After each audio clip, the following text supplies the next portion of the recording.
Éducalcool, vous connaissez. Ben, écoutez, on a Hubert Sassi d'Éducalcool ici. Bien, bon matin, M. Sassi. Bonjour. Donc, il y a un sondage qui est sorti récemment.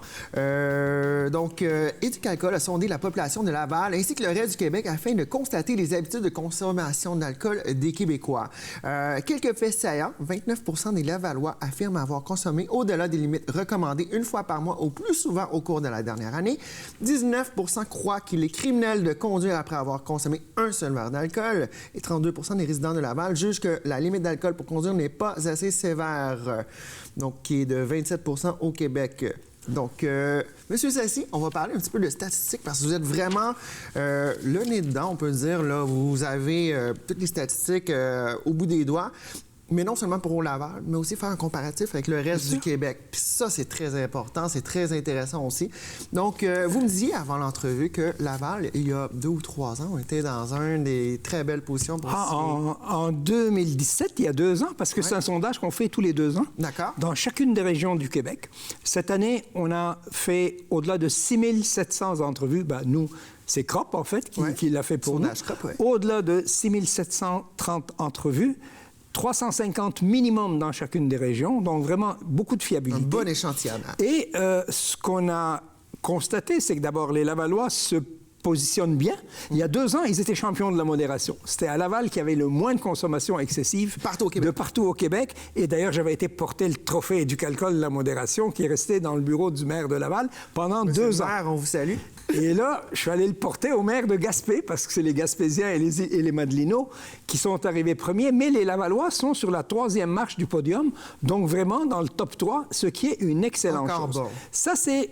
Par ailleurs, il faut distinguer les Lavallois. Ouais. Les anglophones boivent plus que les francophones, puis les francophones boivent plus que les allophones. Okay. Donc, ce qui tire les allophones vers la modération, c'est plus les allophones que les franco ou les anglos. Mais ceci dit, autant on est des bons consommateurs, en règle générale, autant on est la région où on respecte le plus les niveaux de consommation d'alcool à faible risque, 2 verres pour les femmes, 3 pour les hommes. Donc ça, c'est à Laval, on respecte. Alors là, on est vraiment très, très bon là-dessus. Là où on est un peu moins bon, il faut le dire, c'est en matière de conduite avec les facultés affaiblies, parce que là, on est au-delà de la moyenne québécoise. Il y a 8 conducteurs au Québec sur 10 qui nous ont dit qu'ils ont conduit avec une alcoolémie supérieure à la limite légale. Donc ça, c'est un gros aveu. À Laval, c'est 9 Alors donc, il y a un petit peu plus de Lavallois que de Québécois en moyenne qui ont avoué avoir conduit avec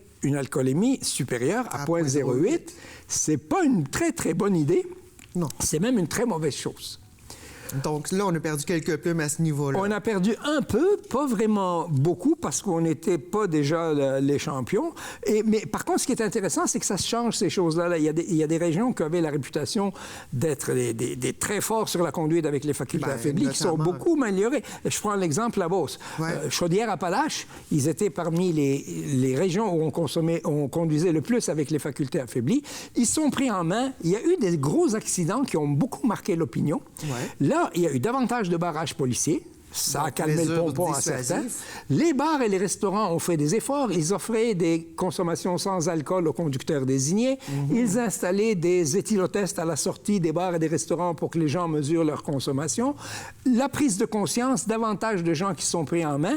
Et là, aujourd'hui, ils sont parmi les 3 meilleures régions Chaudière-Appalaches à ce sujet-là. En 2 ans, ça a changé beaucoup. Oui, en 4 ans, en réalité, dans leur cas, mais ça s'améliore. Ah oui, on peut changer les choses. C'est pas obligatoire là, que ça aille mal tout le temps. Là. Il y a moyen de changer les choses. Parlant de choses qui ont changé, c'est le premier sondage que vous faites qui inclut un volet cannabis. Parce qu'avant, c'était pas légal, donc c'était plus l'alcool que t'en veux. C'est clair. Là, maintenant que c'est légal, vous me disiez hors d'onde que les sondages, on aurait eu beau poser des questions, c'était pas légal, on n'aurait pas eu nécessairement les Non, effectivement, réponses. Parce que jusqu'à la légalisation, le chiffre à peu près admis, c'était qu'il y avait 12 des Québécois qui avaient fumé du cannabis au cours de la dernière année. Nous, on ne posait même pas la question du mélange alcool-cannabis parce qu'on se disait personne ne va dire la vérité. En fait, il y en a eu qui le disaient, mais pas suffisamment. Et là, depuis que c'est légalisé, on s'est aperçu qu'il y a 18 des Québécois qui ont consommé du cannabis. C'est 50% de plus que ce qu'on pensait, donc c'est vraiment énorme. Et la légalisation a permis de changer ça. Mais nous, ce qui nous intéresse, c'est pas tant le cannabis que les gens qui mélangent l'alcool et le cannabis parce que c'est une mauvaise idée. Or, à Laval, nous avons encore une fois, à peu près comme la moyenne québécoise, en tout cas pas trop loin, on a 17% des Lavallois qui consomment du cannabis, c'est 18% au Québec. Mais là encore, les allophones ne sont que 7% à consommer du cannabis, alors que les franco et les anglos sont 26%. Mais parmi ceux-là, puis parmi ceux-là, là, il y a 1 sur 5 qui mélange alcool et cannabis. Et honnêtement, mélanger l'alcool et le cannabis, ce n'est pas une bonne idée. Pas pour faire de la morale ou faire du prêchi-prêcha. Non, mais au niveau des pour performances dire au de monde, conduite. faites ci ou faites ça. C'est que les effets de ces deux substances, quand on les met ensemble, ça ne s'additionne pas. C'est pas comme 3 plus 3 égale 6, c'est comme 3 multiplié par 3 égale 9. Ça se multiplie. Alors, je sais qu'il y a des gens qui prennent ça précisément pour avoir plus de buzz. Un effet exponentiel. Mais, oui, mais sauf que c'est pas une bonne idée. Ça augmente véritablement l'intensité de la chose. Quand on boit de l'alcool avant, ça dilate les vaisseaux sanguins. Le cannabis pénètre beaucoup plus vite dans le corps. Il fait effet beaucoup plus vite, mais c'est un effet plus puissant et c'est pas bon. Ça magane le corps un peu, là. Si on veut fumer, mais qu'on fume, mais lentement, qu'on prenne son temps. Si on veut boire, qu'on boive, mais lentement, qu'on prenne son temps et qu'on mélange pas les deux ensemble. Pas obligatoire de les mélanger. Tout à l'heure, vous me disiez, il y a une question de perception. Rapidement, il nous reste 15 secondes. Les gens qui boivent un verre par jour sont moins bien perçus que les gens qui vont faire virer une brosse en bon québécois le vendredi soir. Il y a une légende urbaine au Québec qui veut quelqu'un qui boit 5 jours par semaine, un verre par jour, donc 5 verres par semaine, parce qu'il boit tous les jours, 5 jours par semaine, c'est un alcoolique. Mais quelqu'un qui ne boit pas de la semaine puis qui prend une brosse en fin de semaine, lui, c'est correct. C'est complètement faux. Il est préférable de consommer des petites quantités d'alcool régulièrement que des grosses quantités occasionnellement.